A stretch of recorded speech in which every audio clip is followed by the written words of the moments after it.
Hay coco. Y mbocayá bendeja. Y yo te pregunto ahora mismo, Sí. ¿qué escuchás vos? Y yo escucho algo así como, hay coco. Dice el vendedor Dice el vendedor de de coco. coco. Sí.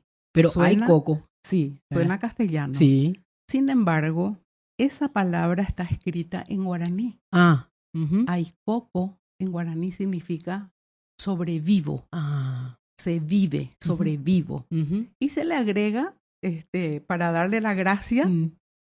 aprovechando como que suena A lo que en escuchamos. castellano que hay coco. Sí. Entonces dice el vendedor de coco. Y Man, bocayá bendeja. genial el marketing. Ingeniosísimo Sí. el paraguayo que creó este dicho, realmente. Genial.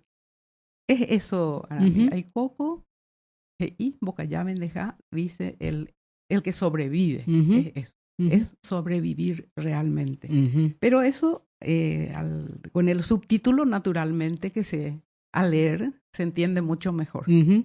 Perfecto. Genial.